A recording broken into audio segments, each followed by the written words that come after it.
Ketika makan siang beberapa hari yang lalu, sahabat dan partner bisnis saya membuka pembicaraan. Barusan gue abis ngajar di Stanford University bro, online kelas. Kelasnya 500-an orang yang hadir, kebanyakan mahasiswa S2 dan S3, plus profesor kampus. Gue lagi fire up aja tadi. Gue nantang diberondong dengan pertanyaan-pertanyaan yang sulit, bahkan itu yang gue harapkan. Emang seperti apa pertanyaan yang sulit itu bro? Seperti AUKUS, kuat, ya itu mah makanan lu, dimana sulitnya. 6 bulan yang lalu bahkan kita sudah diskusi yang membuat kepala gue meledak. Lu seneng lagi. Dengan AUKUS, lu bilang nggak kebijakan luar negeri Indonesia tuh dodol di kelas tadi? Saya bertanya. Ya enggak lah, dijawabnya dengan cepat. Kalau gue nih ya, kalau gue pasti gue bilang dodol kebijakan luar negeri negara tetangga itu. Bukan hanya kementerian terkait, tapi kebijakan ekonomi luar negeri dan kebijakan investasi dari luar negeri. Foreign directnya, gue libas sekalian kedodolannya berkaitan dengan AUKUS. Intinya sederhana, samain aja jawaban kita, negara tetangga dengan jawaban Thailand atau Malaysia. Netral. Kalau nggak berani seperti kebijakan Vietnam dan Filipina yang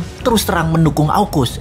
Negara tetangga tahu nggak bilangnya apa? Tidak mendukung AUKUS. Benar-benar provinsi jadinya di mata dunia negara tetangga itu. Lalu apa efeknya? Efeknya yang gue takutkan adalah kelangkaan energi terjadi di negara tetangga tersebut. Demikian saya melanjutkan dialognya yang kali ini dia yang diam. Biasa dia menyimak kesoktahuannya si bosman. Perang saat ini bergeser ke arah perang energi setelah perang cuaca dimainkan. Perang cuaca dimainkan globalis dan salah satu yang mau ambil bagian adalah para fossil oil mogul atau para oligarki minyak dunia yang merasa tertantang dengan perangnya globalis. Kegenitan sok-sokan mau memakai baterai dan anti fossil oil membuat gerah penguasa energi yang faktanya di seluruh dunia sejauh ini 80% masih menggunakan gas, minyak bumi, dan batu bara. Lalu Tiongkok sok-sokan mau memimpin dunia sisi lawannya, yaitu akan menggunakan baterai, akan jadi raja baterai. Padahal 70% energi Tiongkok import yang masih pakai gas, minyak bumi, dan batu bara. Digeret lah harga batu bara ke $230 dan digeret harga gas ke harga tertinggi, kemudian digeret harga minyak mentah di atas $80. Bisa buat jedak harga BBM di negara tetangga nantinya sebentar lagi. Bukan itu aja, pastinya nggak ada dolar buat beli minyak dan gas karena stok fulus banyakan yuan jangan-jangan. Namanya juga provinsi. Makanya jangan sok-sokan anti AUKUS, netral aja, slow aja. Bisa nggak ada energi ntar di negara tetangga itu. Perang energi adalah senjata perang untuk memukul Tiongkok. Lama sudah kita menganalisa hal ini. Setelah perang biologi, perang pangan,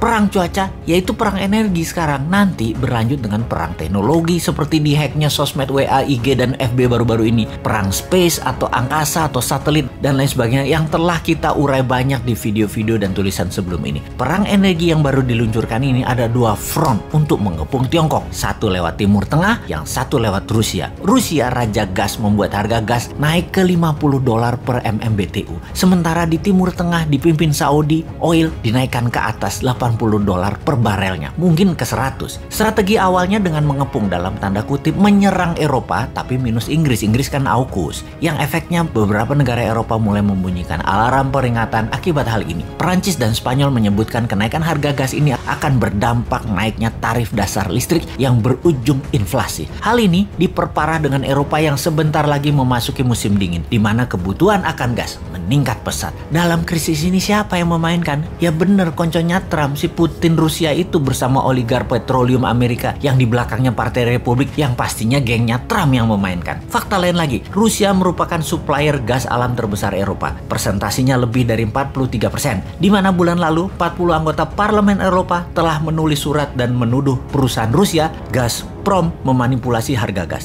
Dalam surat tuduhan itu, para anggota parlemen itu menyebutkan bahwa berkurangnya aliran gas merupakan upaya Moskow untuk menekan Eropa agar mau mengaktifkan pipa gas Nord Stream 2. Pipa gas Nord Stream 2 yang menjalar dari Eropa ke Jerman melalui Laut Baltik itu merupakan proyek yang telah diselesaikan. Namun, Jerman menolak aktivasinya. Kremlin pun menekan dengan strategi dikuranginya pasokan aliran gas ke Eropa yang melalui Ukraina yang memaksa Jerman mau mengaktifkan pipa gas Nord Stream 2. Amerika sendiri juga ikut bereaksi dalam krisis ini. Menteri Energi Amerika Jennifer Granholm mengatakan bahwa Eropa saat ini terancam dengan adanya isu kenaikan harga gas yang dimainkan oleh Rusia.